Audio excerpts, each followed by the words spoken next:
अरुणा एक IAS officer बनना चाहती थी। उसकी तैयारी अभी चल ही रही थी कि तभी उसकी शादी हो जाती है। इतना सब कुछ हो जाने के बाद भी सुधीर को कुछ समझ में नहीं आया। वो तो बस आज भी किसी भी तरीके से अरुणा को ही गलत साबित करने में लगा था। गलती तो अरुणा की है, सुधीर ने अपने शब्दों पर जोर देते हुए कहा। सुधीर, तुम ये सब खैर छोड़ो, मैं भी किसे समझा रही हूँ। अरुणा अपना सिर झटकते हुए वहाँ से चली गई। 4 साल पहले अरुणा जब पहली बार सुधीर से मिली थी तो वो उसे बहुत ही सुलझा हुआ इंसान लगा था। सुधीर अपने परिवार के साथ अरुणा को देखने आया था। सुधीर उसके माँ बाबा की पसंद थी और अरुणा ने भी उसे पसंद कर लिया था। तो कुछ ही दिनों में दोनों शादी के बंधन में बंध जाते हैं। शादी के 2 साल बाद तक सब सही चलता रहा, पर फिर लाख कोशिशों के बाद भी जब अरुणा प्रेग्नेंट नहीं हुई तो डॉक्टर के चेकअप से उसे पता चला कि वो कभी मां नहीं बन सकती। कुछ दिनों तक घर में मातम सा माहौल बना रहा। अरुणा की सास, जो अरुणा को अपनी बेटी मानती थी, उनके हाव भाव धीरे धीरे बदलने लगे थे और सुधीर के व्यवहार में भी उसे बदलाव महसूस होने लगा था। सुधीर की बहन को तो जैसे मौका मिल चुका था तो उसने भी अरुणा को बातों ही बातों में बहुत कुछ बोल दिया था। उस परिवार में एक सुधीर के पिता ही थे जो अरुणा को समझते थे। अरुणा ने कुछ महीनों की नाकाम कोशिशों के बाद फैसला किया कि वो एक बच्चा गोद ले लेगी। बच्चा गोद लेने की बात से ही घर में बहुत हंगामा हुआ था। सबने क्या कुछ नहीं कहा था उसे, सुधीर ने तो बात तक करना बंद कर दिया था। एक सुधीर के पिता ही अरुणा के साथ खड़े थे। सुधीर की माँ तो अरुणा के कभी माँ ना बन पाने की खबर सुनते ही सुधीर की दूसरी शादी का सोचने लगी थी और 2-3 रिश्ते तो उन्होंने देखे भी थे।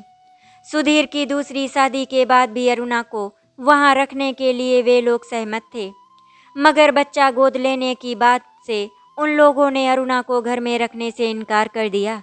न जाने कौन जात का किसका गंदा खून होगा। सुधीर की माँ ने कहा था, ऐसे कैसे किसी भी रास्ते के बच्चे को अपना लेंगे। सुधीर ने भी सुर में सुर मिलाते हुए कहा, पर माँ। अरुणा के बोलने से पहले ही सुधीर की माँ ने कहा, अपना खून तो अपना ही होता है बहू, तुम चाहे कुछ भी कहो, न जाने भाभी किसका पाप हमारे घर लाना चाहती हैं। सुधीर की बहन सेजल ने भी आग में घी डालते हुए कहा, दीदी ये आप जैसे ही। अरुणा ने कुछ कहना चाहा तो सुधीर की माँ कौशल्या जी ने बीच में ही कहा, सही तो कह रही है सेजल। देखो अरुणा, अगर तुम यहाँ रहना चाहती हो तो तुम्हें बच्चे के बारे में सोचना छोड़ देना चाहिए, वरना तुम दर दर की ठोकरें खाना चाहती हो तो तुम्हारी मर्जी। सुधीर ने अपना आखिरी फैसला सुनाते हुए कहा। अरुणा बस अवाक खड़ी उसे जाते हुए देख रही थी। क्या ये वही सुधीर है जिसने कभी उसके साथ जीने मरने की कस्में खाई थी, जिसने हर हाल में उसका साथ देने का वादा किया था, जो उसकी छोटी से छोटी खुशी के लिए अपना सर्वस्व न्यौछावर करने को तैयार था? नहीं, ये उसका सुधीर नहीं हो सकता। ये तो कोई और ही है जिसे वो शायद ठीक से जानती भी नहीं है। अपने ही ख्यालों में गुम अरुणा सोचे जा रही थी। तभी सुधीर के पिता सुबोध जी ने उसके कंधे पर हाथ रखा तो अरुणा की सोच को विराम लगा। बाबा, क्या मेरी गलती इतनी बड़ी है कि ये मुझसे बात भी करना पसंद नहीं करते? अरुणा ने डबडबाई आंखों से सुबोध जी को देखते हुए पूछा। सुबोध जी ने प्यार से उसके सिर पर हाथ फेरते हुए उसे समझाया, नहीं बेटी, दोस्त तेरा नहीं है, दोस्त तो इन सब की आंखों में है। जो वो तेरी अच्छाई और सच्चाई को नहीं देख पा रहे तो निराश मत हो मेरी बच्ची, और कोई हो ना हो पर तेरे बाबा हमेशा तेरे साथ हैं। सुबोध जी ने आगे कहा। इतना सुनते ही अरुणा बाबा के गले लगकर रो पड़ी थी। लगभग सप्ताह भर अरुणा ने बहुत कोशिश की सुधीर को हर तरह से मनाने की, मगर सुधीर था कि जैसे अरुणा की बात सुनने को तैयार ही नहीं था। रविवार का दिन था, आज सुधीर भी घर पर ही था। अरुणा किसी काम से सुबह ही बाहर चली गई थी। जब वो घर वापस आई तो उसने देखा कि घर पर कुछ मेहमान आए हुए थे। सेजल और उसकी माँ कौशल्या जी सबसे हंस हंस कर बातें कर रही थी। सुधीर भी बैठा अपने सामने बैठी लड़की को बार बार चोर नजरों से देख मंद मंद मुस्कुराए जा रहा था। सुबोध जी एक तरफ बैठे खामोशी से सब तमाशा बस देखे जा रहे थे। देखिए महिमा जी, हमारा सुधीर है बड़ा ही नेक दिल। कौशल्या जी ने अपने पास बैठी औरत से अपने बेटे की तारीफों के पुल बांधते हुए कहा, हाँ आंटी, भाभी को तो भाई तलाक के बाद भी रखने को तैयार है, मगर भाभी को किसी की कहाँ परवाह। सेजल ने भी बीच में अपनी नाक घुसाते हुए कहा, हमारी अमिता भी बहुत गुणी है बहन जी, मुंह में जबान ही नहीं है, जैसे बड़ी ही सीधी और भोली भाली है हमारी बच्ची। महिमा जी ने भी अपनी बेटी की तारीफ में कोई कसर नहीं छोड़ी। अरुणा अब तक सारा माजरा समझ चुकी थी, इसीलिए वो चुपचाप बिना किसी से कुछ बोले कमरे में जाने लगी कि तभी महिमा जी की नज़र पड़ गई। अरे बिटिया तुम भी आओ, महिमा जी ने अरुणा को देखकर कहा। जी नहीं आंटी जी, आप लोग बात कीजिए, मुझे कुछ काम है। अरुणा ने अपने मन में उमड़ रहे जज्बातों को संभालते हुए जवाब दिया और बिना आगे कुछ सुने सीधा कमरे में चली गई। कमरे में जैसे ही पहुंची उसकी रुलाई फूट पड़ी। उसने कमरे का दरवाज़ा बंद किया और वहीं दरवाजे से लगकर बैठ गई। अब तक तो उसने खुद को रोक रखा था, पर अब उसका सब्र जवाब दे गया और आंसुओं की अविरल धारा बह निकली। उसे पता था कि ये सब तो एक ना एक दिन होना ही है, मगर इतना जल्दी होगा उसने सोचा नहीं था। कितनी देर तक वो रोती रही उसे याद नहीं। रोते रोते वो वहीं फर्श पर सो गई थी। जब उसकी आंख खुली तो शाम हो चुकी थी। एक बार को कुछ पल के लिए उसे समझ नहीं आया कि वो कहाँ है, पर फिर जब उसे कुछ घंटों पहले का वो दृश्य याद आया तो उसकी पलकें फिर से भीग गईं। वो भारी कदमों से उठकर नहाने चली गई। किसी से बात करने का उसका मन नहीं था, इसीलिए वो नहाकर सीधा कमरे में आ गई और खिड़की खोल वहीं बैठ गई। उसे कुछ समझ नहीं आ रहा था कि वो क्या करे, कैसे संभाले सब, क्योंकि अब इस घर में उसके लिए हालात और भी बदतर होने वाले थे। वो डूबते हुए सूरज को देखकर सोचने लगी कि अब उसकी ज़िंदगी भी तो ऐसी ही हो गई है, जिसकी ज़िंदगी में भी तो खुशियों का सूरज आज डूब गया। सारी उम्मीदें, सारे सपने, सब तो खत्म हो गया। उसके आंसू लगातार उसके चेहरे को भिगा रहे थे। तभी दरवाज़ा खुला देख सुबोध जी कमरे में आए। उनके चेहरे पर भी उदासी के हाव भाव साफ देखे जा सकते थे। उन्होंने अरुणा के पास आकर उसके सिर पर हाथ फेरा। अरुणा पलटकर उन्हें देखते ही सीधा उनके सीने से लगकर रो पड़ी। उससे कुछ बोलते नहीं बना। सुबोध जी की आंखों से कुछ बूंदें छलक गईं। उन्होंने रूंधे गले से कहा, मुझे माफ़ कर दे मेरी बच्ची, मैं तुझे तेरा हक नहीं दिला पाया। सब खत्म हो गया बाबा, एक खबर से पल भर में पराई हो गई मैं सबके लिए, अरुणा ने रोते हुए कहा। कुछ देर बाद सुबोध जी ने आंसू साफ करते हुए अरुणा को शांत करने की कोशिश करते हुए कहा, नहीं मेरी बच्ची, कुछ खत्म नहीं हुआ। मैं जानता हूँ अब मेरी अरुणा बहुत मजबूत है। अरुणा ने सवालिया निगाहों से सुबोध जी को देखा। उन्होंने अरुणा के आंसू पोंछते हुए कहा, मेरी बच्ची, मानता हूँ रास्ता मुश्किल है, पर तेरे पास वक्त है अब अपने सपने पूरे करने का, जो तूने इस परिवार के लिए भुला दिए थे। अब तू अपनी ज़िंदगी में वो सब कर सकती है जो तू करना चाहती है, और तेरे बाबा हमेशा तेरे साथ हैं। अरुणा ने सुबोध जी की ओर देखते हुए कहा, पर बाबा मेरे पास तो जॉब भी नहीं है, ना कोई जमा पूंजी। फिर निगाहें नीचे करते हुए आगे बोली, गहने भी बैंक लॉकर में है और मुझे नहीं लगता कि सुधीर मुझे देगा। मुझे यहीं रहना होगा बाबा, मगर मम्मी पापा के पास गई तो भी कितने दिन वो संभालेंगे मुझे। आखिरकार बेटियां कंधों का बोझ भी बन जाती हैं। उम्र भर अगर माँ बाप को उन्हें संभालना पड़े तो। कहते कहते अरुणा की आंख से कुछ आंसू लुढ़क कर उसके गालों को भिगो गए। सुबोध जी बस खामोशी से उसकी बातें सुने जा रहे थे। अपनी बात आगे बढ़ाते हुए अरुणा बोली, वैसे भी बाबा शादी के बाद तो उसका घर उसका ससुराल ही हो जाता है। माँ बाप की जिम्मेदारी तो बस शादी तक होती है ना बाबा। अगर बेटी शादी के बाद मायके लौट जाए तो इससे बड़ा कलंक माँ बाप के लिए और क्या होगा कि उनकी बेटी अपना घर संभालने में नाकाम रही। वो उसके संस्कारों का मान नहीं रख पाई। कहकर वो खिड़की के बाहर देखने लगी। सुबोध जी ने धीरे से उसके सिर को सहलाते हुए कहा, पर हर बार बेटी का ही दोष नहीं हो, ये जरूरी तो नहीं ना मेरी बच्ची। इस पर अरुणा ने उनकी तरफ देखा तो सुबोध जी ने हल्का मुस्कुराकर गर्दन से सहमति दी। फिर आगे बोले, अरुणा मेरी बच्ची, माँ बाप की जिम्मेदारी सिर्फ शादी तक नहीं होती।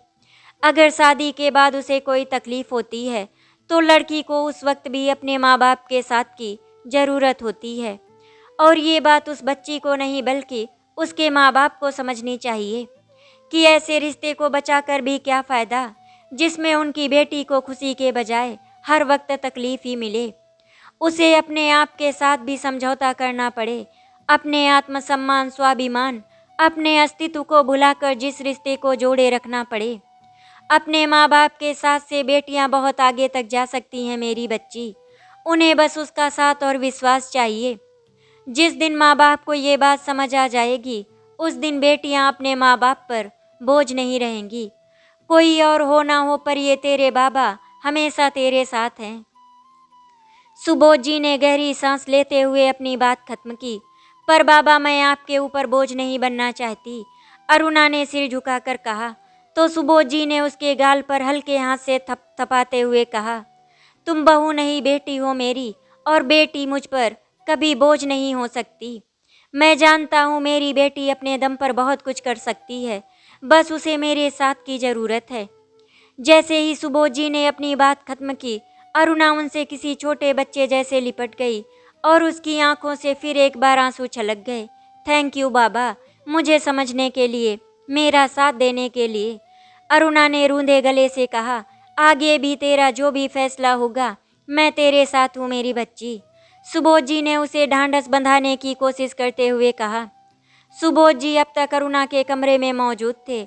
वो उसे समझा रहे थे कि अब उसे खुद के लिए सोचना चाहिए। बाबा, मुझे वक्त चाहिए, अरुणा ने खुद को शांत करते हुए कहा। ठीक है मेरी बच्ची, बस खुद पर और ऊपर वाले पर भरोसा रख, सुबोध जी बोलकर अपने कमरे में चले गए। अरुणा वहीं बैठी अपनी सोच में डूब गई। रात भर अरुणा सो न सकी। दिन भर के दृश्य उसकी आंखों के सामने आते जाते रहे। कुछ दिन से उसका और सुधीर का कमरा भी अलग अलग हो गया था। अगले दिन सुबह जब अरुणा कमरे से बाहर आई तो देखा घर में जोरों शोरों से तैयारियां चल रही थी।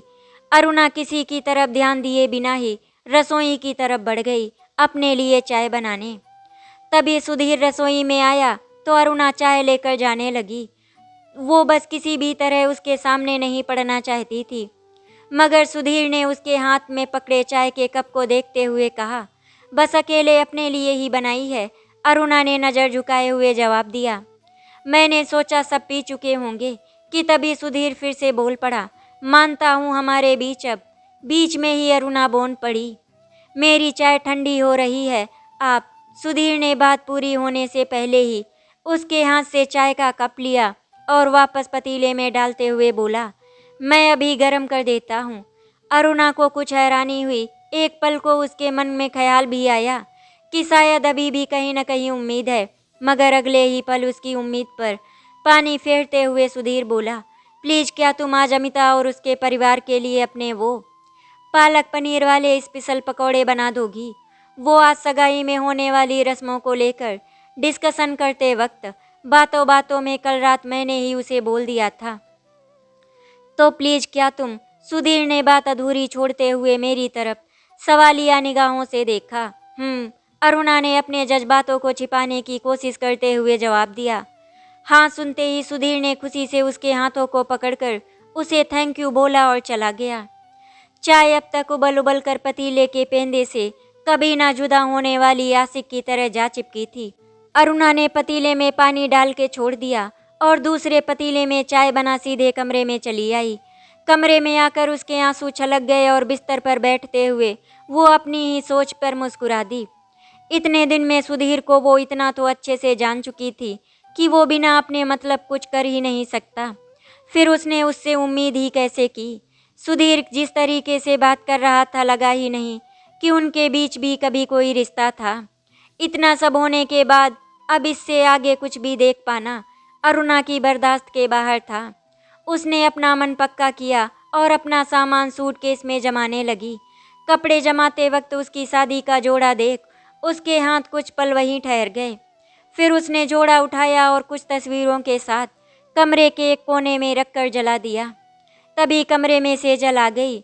जलते हुए जोड़े पर एक पल को उसकी नज़र गई, मगर उसने ध्यान नहीं दिया और बोली, अरे भाभी, अमिता भाभी और उनके घरवाले आ भी गए और अब तक पकौड़े तैयार नहीं हुए।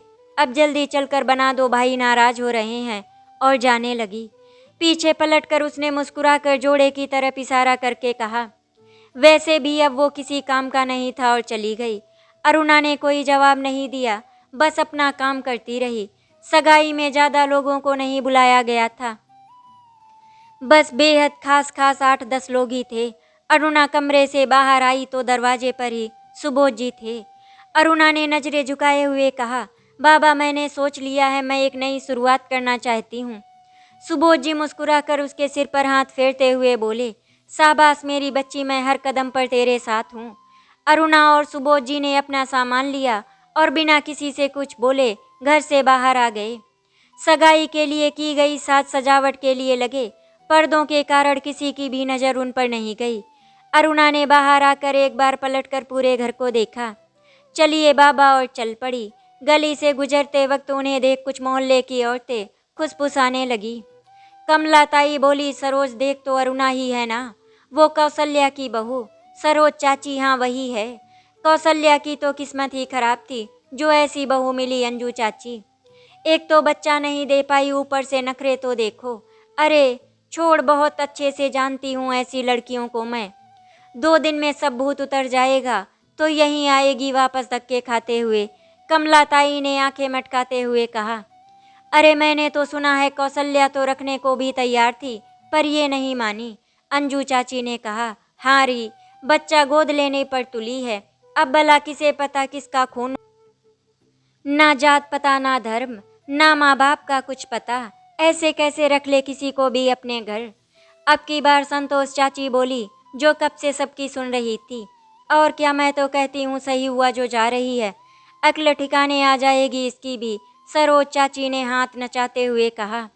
सब सुनकर अरुणा के कदम जैसे वहीं जम गए। आंखों में आंसू एक बार फिर बह निकले। सुबोध जी ने उसके सिर पर हाथ फेरते हुए कहा, अरुणा चल बच्चा, लोगों का तो काम ही है बातें बनाना। चल ध्यान मत दे इन सब बातों पर। अरुणा ने आंसू पोंछे और सुबोध जी के साथ आगे बढ़ गई। सुबोध जी के साथ अरुणा बस स्टैंड पर बैठी थी। बाबा समझ नहीं आ रहा कहाँ जाना है। अरुणा ने शून्य में देखते हुए कहा, अरुणा मेरी बच्ची, जब कदम उठा ही लिया है तो भरोसा रख खुद पर। सुबोध जी ने समझाते हुए कहा, पर बाबा, ना रहने को घर है ना पैसे, और इतनी जल्दी कोई नौकरी भी नहीं मिलेगी। अरुणा ने परेशान होते हुए कहा, परेशान मत हो मेरी बच्ची, तेरे बाबा है ना तेरे साथ। सुबोध जी ने उसके सिर पर प्यार से हाथ फेरा, फिर उठते हुए बोले, चल पहले रहने का इंतजाम देखते हैं कुछ। पर बाबा, बीच में ही उसकी बात काटते हुए सुबोध जी आगे बढ़ते हुए कहा, अरुणा जल्दी चल। अरुणा उनके पीछे पीछे चल पड़ी। अरुणा सुबोध जी के साथ बस में बैठकर शहर के दूसरे छोर पर चली आई। अरुणा और सुबोध जी एक घर के सामने खड़े थे। सुबोध जी ने बेल बजाई तो एक 6-7 साल की बच्ची ने दरवाजा खोला। सुबोध जी ने उसे सामने थोड़ा झुककर गाल पर हल्की थपकी के साथ पूछा, गुड़िया आपके दादाजी कहाँ है? बच्ची ने बड़ी ही मासूमियत से ऊपर की तरफ उंगली से इशारा करके ऊपर की ओर देखा तो सुबोध जी भी ऊपर की तरफ देखने लगे।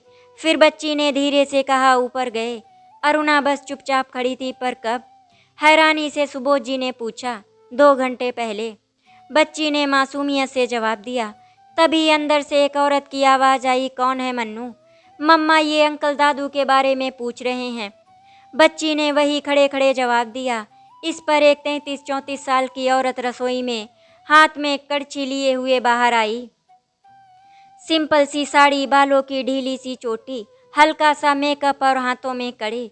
बेहद ही सिंपल, मगर फिर भी वो औरत बहुत खूबसूरत लग रही थी। सुबोध जी को देखते ही, अरे चाचा जी आप। उसने जल्दी से सिर पे पल्लू लिया और पैर छूने को आगे बढ़ी कि उसे हाथ की कड़छी का ख्याल आया। 1 मिनट चाचा जी, उसने भोलेपन से कहा और कड़छी रख के वापस आकर सुबोध जी के पैर छुए। सुबोध जी ने आशीर्वाद दिया और पूछ बैठे, बेटा सुमन, ये सब कैसे हुआ? क्या हुआ चाचा जी? सुमन ने हैरानी से पूछा। आलोक। आलोक नहीं रहा। ये कहते कहते सुबोध जी की आवाज़ लड़खड़ा गई।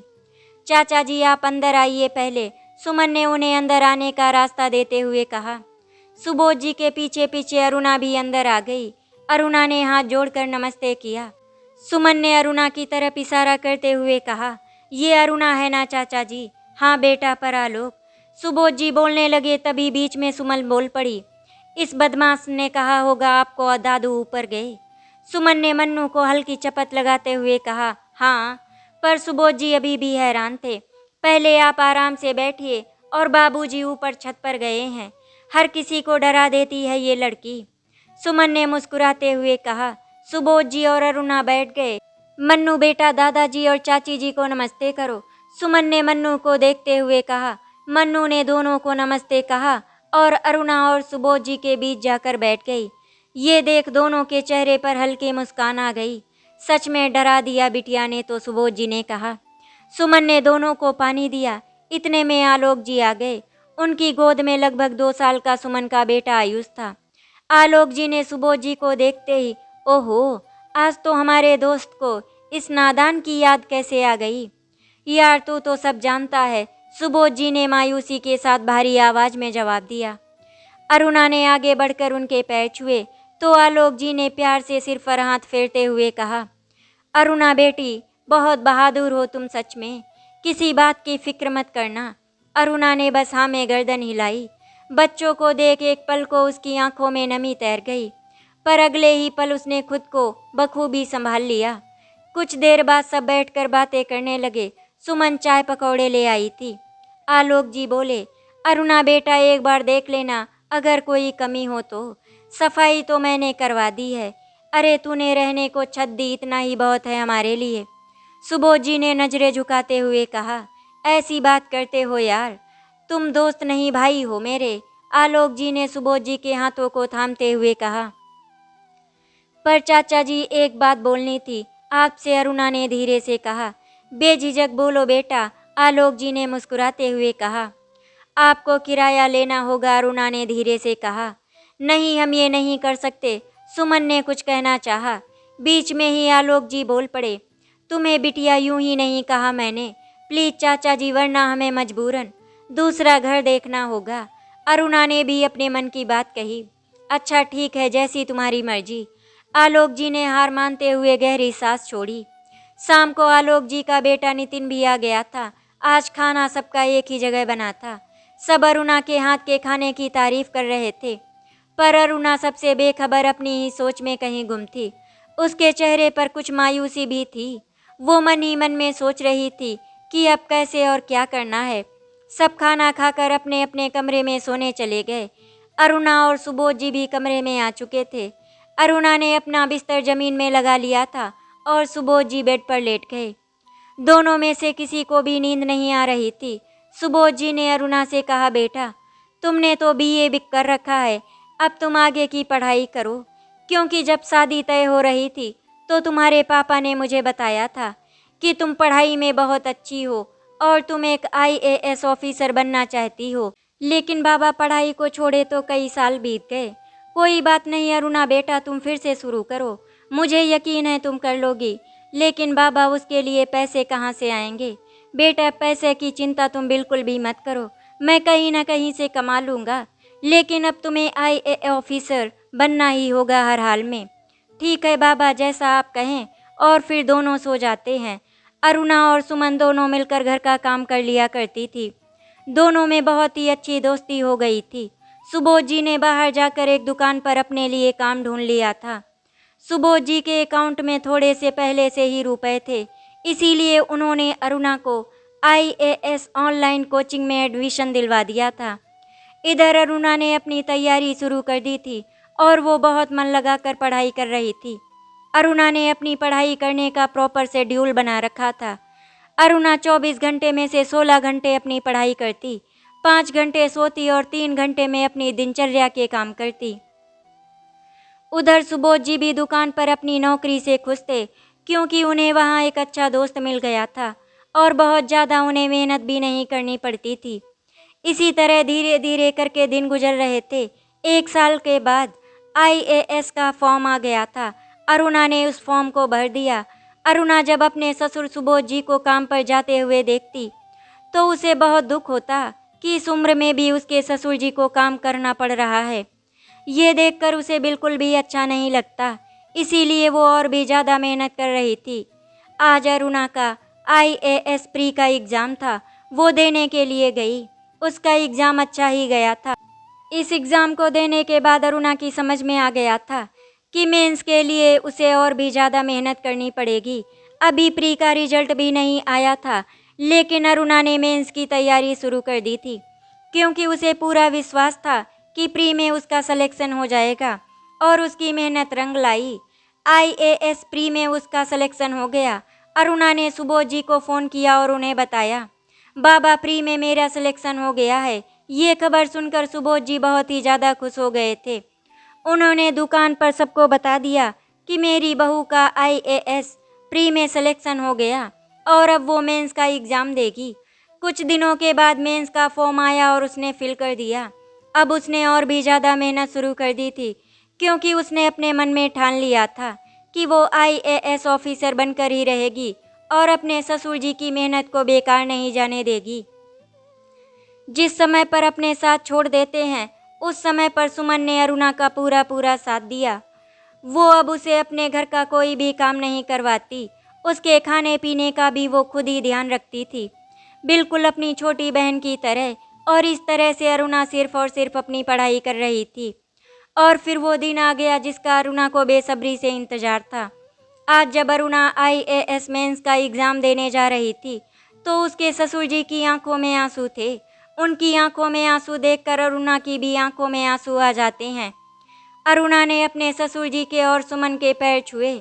सुबोध जी ने अपनी बहू को आशीर्वाद देते हुए कहा, बहू सफल होके आना, अच्छी तरह से एग्ज़ाम देना, बिल्कुल भी परेशान मत होना। जी बाबा, आप लोग बिल्कुल भी चिंता ना करें, मेरा एग्ज़ाम अच्छा ही जाएगा। सुमन ने अरुणा को गले से लगा लिया और फिर अरुणा अपना एग्ज़ाम देने चली गई। अरुणा एग्ज़ाम देने के लिए अपने रूम में बैठी और पेपर के आने का इंतज़ार कर रही थी। थोड़ी देर में पेपर आ गया और उसने अपना एग्ज़ाम देना शुरू कर दिया। इस तरह अरुणा ने मेंस के सारे पेपर्स बहुत ही अच्छी तरह से दिए। उसे पूरा यकीन था इस बार भी उसका सिलेक्शन हो जाएगा, क्योंकि उसके सारे पेपर्स बहुत अच्छे गए थे। पेपर खत्म हो गए थे। अरुणा आज सबके साथ बैठकर खाना खा रही थी। तभी सुबोध जी ने उससे पूछा, बहू, मुझे लगता है तुम्हें अब अपने इंटरव्यू की तैयारी शुरू कर देनी चाहिए। जी बाबा, मेरी इंटरव्यू की तैयारी चल रही है, आप बिल्कुल भी परेशान ना हों। धीरे धीरे करके इसी तरह से कुछ दिन गुजर गए। अरुणा ने मेंस का रिजल्ट भी आ गया था और उसने मेंस भी क्लियर कर लिया था। आज उसकी और सुबोध जी की खुशी का कोई ठिकाना नहीं था।